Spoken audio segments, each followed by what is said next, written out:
তোর কপালে জুতার বাড়ি হারামি। কয়েকদিন ধরে ফেসবুকে দেখতেছে সাইরা যাওয়া মানিক মিয়ার জমজ বাইরে হে যেভাবে সিল্লি মারে মনে হইতেছে এর বিসির মধ্যে দড়ি বাইন্ধা রাখছে আর কতক্ষণ পরে পরে টান মারে আর হে সিল্লি মারে।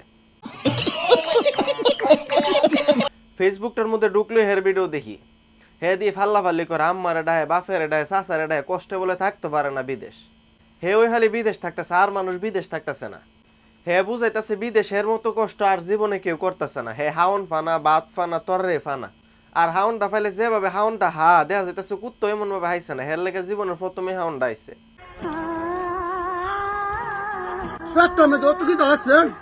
আসলে বিদেশ যে কষ্ট না এটা কোনো কথা না, বিদেশ আসলে কষ্ট আছে কিন্তু হের মতো সাপড়িগিরি কষ্ট কেউ করতে দেখছি না। হে একটা হাউন ফাইলে বাঘের মতো কুত্তার মতো চিলে হা কিরে ভাই ভিডিও করলে সুন্দর করে ভিডিও কর, বিদেশের কষ্টটা দেখা এমন ভাবে তুইলে দেয় তাছ মনে হইতেছে বিদেশ তোর পিছনে কেউ আঙ্গুল মারতেছে আর তুই শর্টফট করতেছ।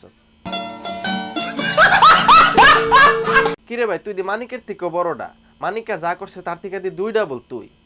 আসলে ভাই বিশ্বাস করতো ওদের মতো কিছু ছাপড়ি লেগে মানুষে বিদেশ গিয়ে শান্তি পানা আর দেশের মানুষ মনে করে বিদেশ গেলে খালি এমনই করে তোর মতো এমন ছাপড়িগিরি করে। বিদেশ মানুষ আসলে কষ্ট করে, কষ্ট করার পরে তো মানুষের একটা জীবন আছে কিন্তু তোর মতো এমন জীবন কেউ পার করে না।